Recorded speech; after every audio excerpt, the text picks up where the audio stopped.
அன்றைக்கி நான் தான் கடைசியாக பேசினேன் இந்த படத்துக்கு ட்ரெய்லர் லான்ச் நடந்தபோது. ஆனால் இன்றைக்கி ஒரு பெல் அடிக்காது, ஸ்க்ரீனில் படம் கிடையாதுன்றதுனால ஓகே. வந்திருக்கிற எல்லாருக்கும் நன்றி.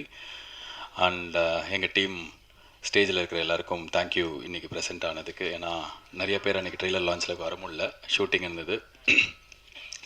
ஃபர்ஸ்ட் ஆஃப் ஆல் நிறையா பேர் நாங்கள் மிஸ் பண்ண ஒருத்தர். ட்ரெய்லர் லான்ச்சில் எங்களால் அவரோட பேரை சொல்ல முடியல. ஸோ இந்த படம் நிறைய பேருக்கு ரெண்டாவது பாதியில் பார்க்கும்போது இன்ஸ்பைரிங்காக இருக்குது. அவங்களோட கனெக்ட் பண்ணுது.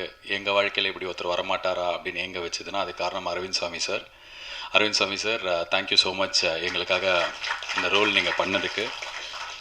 ஆக்சுவலாக அந்த மாதிரி கடவுள் மாதிரி ஒருத்தர் வரணும் அப்படின்னு டைரக்டர் சொல்லும்போது அரவிந்த் சாமி சார் எப்படி இருக்கும் அப்படின் போது அவருக்கு ரொம்ப பிடிச்சது. அப்போ நான் ஐஸ்வரி கணேஷ் அங்கிள் அவர்கிட்ட சொன்னேன். அவர் இமீடியட்டாக எனக்கு ரொம்ப நல்லா தெரியும், நீங்கள் பேசுங்க அப்படின்னாரு. நான் மெசேஜ் அனுப்பிச்சிட்டு நான் ஃபோனு கையிலேருந்து கீழே வைக்கிறதுக்குள்ளே எனக்கு கால் பண்ணார்.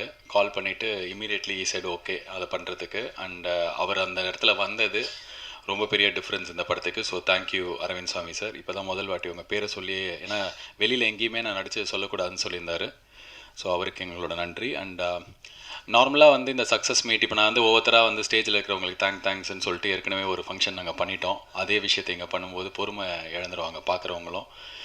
சக்ஸஸ் மீட்டுன்றது ஒரு படம் ரிலீஸ் ஆகி அந்த படம் முதல் வாரத்தில் நல்லா போச்சு, ஆடியன்ஸ்க்கு பிடிச்சிருக்கு அப்படின்னா ரெண்டாவது வாரத்துக்கான இன்னும் கொஞ்சம் ஒரு புஷ், ஒரு ஹோப் கொடுக்கறதுக்காக நடத்தப்படுற ஒரு விழா தான். அதுதான் ஹானஸ்ட்டாக. ஸோ எங்களுக்கு அந்த சக்ஸஸ் அப்படின்றது இந்த முதல் வாரத்தில் அப்படி தான் கிடச்சிருக்கு. மக்களுக்கு இந்த படம் ரொம்ப ரொம்ப பிடிச்சிருக்கு. நிறையா ஊரில் அவர் சொன்ன மாதிரி கள்ளக்குறிச்சி ஆகட்டும், விழுப்புரம் ஆகட்டும், தமிழ்நாட்டில் பல ஊர்களில் இன்ஃபேக்ட் இந்த படம் போன வாரம் ரிலீஸ் ஆன படங்களில் அதிக கலெக்ஷன் பண்ணி எங்களுக்கு ரொம்ப சந்தோஷமான ஒரு வர வீக்கும் நல்லா இருக்கும் அப்படின்ற ஒரு ஹோப்பை கொடுத்ததுனால தான் இந்த சக்ஸஸ் மீட். ஆனஸ்ட்டாக சொல்லணுன்னா இந்த படத்தோட எடிட்டர் செல்வா தான் அவர் டெய்லி ஒரு சக்ஸஸ் மீட் கொண்டாடுற எடிட்டர். நேற்றுக்கு தான் ப்ளூ ஸ்டார் படத்தோட சக்ஸஸ் மீட்டில் உட்காந்து இருப்பார். 2 படத்துக்கும் அவர் தான் editor. So congratulations on blue star also. So அந்த படமும் நல்லா போயிட்டுருக்கு. இப்போ 2வது வாரம் 2 படத்துக்கும் நல்லா இருக்கணும் அப்படின்னு சொல்லிட்டு என்னோடய வாழ்த்துக்கள். இப்போ இந்த ஸ்டேஜே நார்மலாக இந்த மாதிரி ஆடியோ லான்ச்சோ ஏதோ ஒரு சக்ஸஸ் மீட்டோனா யூடியூப்பில் கமெண்ட்டில் ட்ரோல் பண்ணுவாங்க, இல்லை யாராவது சேனலில் ட்ரோல் பண்ணுவாங்க. என்ன இந்த ஸ்டேஜில் இருக்கிற எங்களோட கெஸ்ட்டே ட்ரோல் பண்ணுறாங்க. முதல்ல Chinni Jain sir, south Indian Aamir கான்லாம் எனக்கே சிரிப்பு வருது சார். ஒரு லெஜெண்ட் அவர். ஒரு 40 வருஷமாக சினிமாவில் அவ்வளோ சாதனைகள் பண்ணவர். நான் இப்போ தான் பேபி ஸ்டெப் எடுத்து வைக்கிறேன். ஸோ தயவு செஞ்சு இது மாதிரிலாம் எதுவும் சொல்லாதீங்க சார். எனக்கு பக்குன்னு ஆகிடுச்சு. அடுத்ததாக இமான் அண்ணாச்சி சார், அவர் இப்போ இங்கே இல்லை, டக்குன்னு எங்கே போயிடறான்னு தெரில. பட் அவர் சொன்ன ஒரு விஷயத்தில் எனக்கு உடன்பாடு கிடையாது. ஏன்னா நல்ல விமர்சனம் மட்டும் எடுத்துப்போம், நாங்கள் நினைக்கிற மாதிரி நீங்கள் எழுதினா மட்டும்தான் எங்களுக்கு பிடிக்கும் அப்படின்றது கரெக்டான ஒரு விஷயம் கிடையாது. அது டெமோக்ராட்டிக் கிடையாது. ஸோ பத்திரிகையில் என்ன சொல்கிறாங்க, யூடியூப்பில் என்ன சொல்கிறாங்க, ஒரு ரிவ்யூவர் என்ன சொல்கிறாரு, எல்லாமே அவங்களுக்கான சுதந்திரம். அவங்க எப்படி வேணாலும் அவங்களுக்கு இஷ்டப்பட்ட விதத்தில் தான் எழுத போகிறாங்க. இதை கொஞ்சம் மாற்றி எழுதுங்க, லாஸ்ட் பேராகிராஃப் நல்லா போடுங்க, ஃபஸ்ட்டு பேராகிராஃபில் கரெக்ஷன் சொல்லுங்கன்னு சொல்கிறதுல உடன்பாடு கிடையாது. எனக்கு ஒரு படம் வெளில போயிடுச்சுன்னா எல்லாருக்கும் உரிமை இருக்குது. இந்த படத்தை பொறுத்த வரைக்கும் சந்தோஷமாக நடந்த விஷயம் என்னென்னா, பொதுமக்களுக்கு யாருக்கு நாங்கள் படம் எடுத்தோமோ அவங்களுக்கு இந்த 2வது பாதி பயங்கர இன்ஸ்பைரிங்காக கனெக்ட் ஆகிருக்கு. எஸ், இன்டர்நெட்டில் இருக்கிற ரிவ்யூஸ்லாம் சிலதெல்லாம் எனக்கும் நான் ஒரு படம் ரிலீஸ் ஆகிற வரைக்கும் எவ்வளோ பேர்கிட்ட எடுத்துகிட்டு போய் சேர்க்க முடியுமோ அதுக்கு எல்லா ப்ரொமோஷனும் பண்ணோம். ஒரு 10 நாளைக்கு அதான் நான் ஏற்கனவே சொன்ன மாதிரி ஷூட்டிங்கில் எல்லா ஆக்டர்ஸ் இருந்ததுனால நான் மட்டும்தான் இருந்தேன். ஒரு 15 நாளைக்கு நீங்கள் உங்கள் ஃபோனை ஆஃப் பண்ணாலே என் மூஞ்சி வர மாதிரி எல்லா யூடியூப் சேனல்ஸ்லேயும் இருந்தேன். ஸோ அதுக்கு காரணம் படத்தை எடுத்துகிட்டு போய் சேர்க்கணுன்னு. ஒன்ஸ் ரிலீஸ் ஆன அன்னிலேருந்து இப்போ வரைக்கும் நான் அந்த படத்தை பற்றி எதுவும் பேசலை. ஏன்னா கண்டென்ட் தான் பேசணும் அப்படின்னு நினைப்பேன் நான்.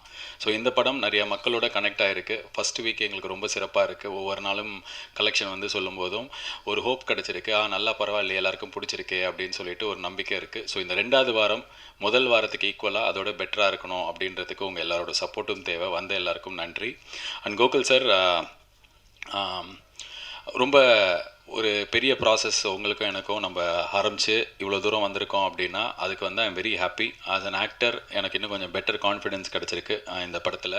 நிறைய பேர் என்கிட்ட கேட்டாங்க, என்ன உங்கள் கண்ணு செவந்தே இருக்குது படம் ஃபுல்லாக, என்ன நீங்கள் ஒரு காமெடி சீனில் கூட இல்லவே இல்லை, நீங்கள் என்ன காமெடியே பண்ணல, இப்படிலாம் கேட்டாங்க. பட் அதெல்லாம் தாண்டி இந்த படத்தில் என்ன இவர் வேறு மாதிரி காட்டுவார் அப்படின்ற ஒரு கான்ஃபிடென்ஸ் இருந்தது. அந்த கான்ஃபிடென்ஸ் இப்போ பார்க்கும்போதும் ஓகே பரவாயில்ல, நம்மளால் இந்த சீனை ஹோல்ட் பண்ண முடியுதுன்றது எனக்கு அடுத்த படத்துக்கு எடுத்துகிட்டு போகிறது உங்ககிட்ட தான் கிடச்சிது. நன்றி அதுக்கு Gokul sir. And all the best Vels கூட அடுத்த படம். வாழ்த்துக்கள். இதோட பெரிய வெற்றி படமாக இன்னும் நிறைய அதிசயங்கள் நடக்கிற படமாக இருக்கட்டும். அண்ட் ப்ரொடியூசர் ஐசரி கணேஷ் அவர்கள் இன்றைக்கி எனக்கு செயின் போடல. அது என்னன்னு தெரில. அது வந்து சரி, ஓகே, அதை பற்றி என் மனசில் வருத்தம் இருந்தாலும் பட் ஆனால் அவர் இங்கே வந்து இமான் அண்ணாச்சி அங்கே சைட்லன்னு சொன்னார், செயின் ஆஃப் ஃபிலிம்ஸ் பண்ணியிருக்காரு அப்படின்னு சொல்லிட்டு. சினிஜெயின் சார் நீங்கள் சொன்னீங்கன்னு நினைக்கிறேன். ஆமாம், 3 படம் பண்ணிட்டேன். இந்த 3 படம் LKG, Mookuthi Amman, Singapore salon. இந்த ப்ராசஸில் என்ன ஆச்சு அப்படின்னா வந்து எனக்கு வந்து இவர் நல்லவர் அப்படின்னு ஒருத்தர் தெரியும். அவர் என்கிட்ட ஒரு வாய்ப்பு எடுத்துகிட்டு வந்து கொடுத்தாரு. எனக்கு அதை செட் ஆகலைன்னு டேரெக்டாக மூஞ்சியில் சொன்னேன். அந்த நல்லவருக்கும் என்னை பிடிக்க போச்சு. அப்படி தான் எனக்கு முதல்ல அவர் எல்கேஜியும் போது தெரியும், ஒரு நல்ல ஆள் நம்ம படத்தை ப்ரொடியூஸ் பண்ணுறாருன்னு இருந்தது. மூக்குத்தி அம்மன் போது ஐயோ இவர் நம்மளை 100% நம்புறாரு, பயங்கரமாக நம்புறாரு அப்படி இருந்தது. பட் இந்த சிங்கப்பூர் சலூன் ஆரம்பிக்கிறதுக்கு முன்னாடியே எனக்கு வந்து அவர்கிட்ட ரொம்ப ஒரு ஃபாதர்லி பாண்ட் தான் இருக்குது. நான் அவர்கிட்ட பர்சனலாக போய் பேசும்போது என்ன சொல்லுவேன்னா, சினிமாவில் நிறைய பேர் ரொம்ப க்ளோஸாக இருப்பாங்க, பயங்கரமாக பழகுவாங்க. எங்கேயோ வந்து இந்த சினிமா, இந்த பணம், இந்த படம் ப்ரொடியூஸ் பண்ணுறது, நடிக்கிறது, இதில் வந்து ஏதாவது சண்டை வந்து பிரிஞ்சிருக்காங்க. இது மாதிரி நிறையா கதைகள் இருக்குது. எனக்கு வந்து அது மாதிரி இருக்க வேணாம், எனக்கு உங்கள் கூட ஒரு ரிலேஷன்ஷிப் தான் இருக்கணும்.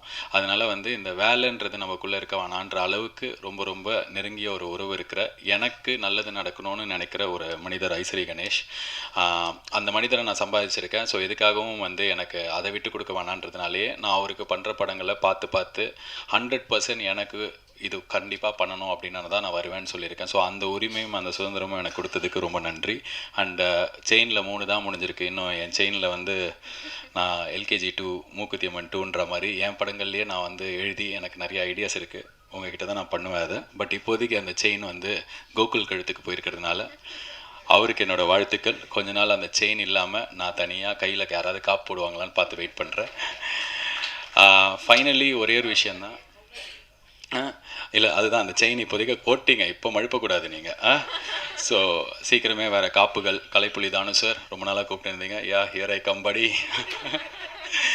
பட் இந்த சிங்கப்பூர் சலூன் 2வது வாரம் முதல் வாரத்தோட எந்த அளவுக்கு சிறப்பாக இருக்கும் அப்படின்றத நாங்களும் ஆர்வமாக எதிர்பார்த்துட்ருக்கோம். காரணம், ரொம்ப ரொம்ப ஹானஸ்ட்டாக சொல்லணுன்னா, ரத்தம், கத்தி, அதுக்கப்புறம் வந்து நிறைய அப்யூசிவ் படங்கள்லாம் ஹிந்திலையும் சரி மற்ற மொழிகள்லையும் சரி இங்கே வந்து பயங்கரமாக ஓடுது. அந்த மாதிரி நேரத்தில் ஏதாவது பண்ணி வாழ்க்கையில் ஜெயிச்சிடலாமா அப்படின்ற நம்பிக்கையோடு இருக்கிறவங்களுக்கு ஒரு சின்ன ஹோப் கொடுக்குற ஒரு படமாக இது வந்திருக்கு. ஸோ நிறைய பேருக்கு அது கனெக்ட் ஆகிருக்கிற காரணத்தால் நல்ல விஷயம் சொல்லியிருக்கிறதுனால இந்த படம் நல்லா போச்சுன்னா 2வது வாரம் இன்னும் திருப்தியாக இருந்துச்சுன்னா நாங்கள் ரொம்ப ஹாப்பியாக இருக்கும். ஸோ மற்றபடி எப்படி இந்த படத்தை வந்து நீங்கள் விமர்சனம் பண்ணி எழுதியிருந்தாலும் அந்த ஊடகங்கள் அனைத்துக்கும் நன்றி. நீங்கள் இப்படி தான் பண்ணோம் அப்படின்னு சொல்கிறதுல எனக்கு உடன்பாடு இல்லை. ஸோ அது எங்கள் கருத்தாக, எங்கள் குழுவினர் கருத்தாக எடுத்துக்காதீங்க. பிகாஸ் நான் ஏன் திருப்பி சொல்கிறேன்னா, இந்த படம் வருதுன்னு சொல்லிட்டு தமிழ்நாட்டில் இருக்கிற 3/4 பேருக்கு எடுத்துகிட்டு போய் சேர்த்துது social media, promotions, YouTube channels, media. ஏன்னா நான் வந்து நல்லா ப்ரொமோஷன் பண்ணுறதே ஒரு படத்துக்கு ப்ரொமோஷனாக மாறி அதை வச்சே மீம்லாம் போட ஆரம்பிச்சிங்க. ஸோ அவங்க எல்லாருக்குமே நன்றி. Wishing for us a great second week.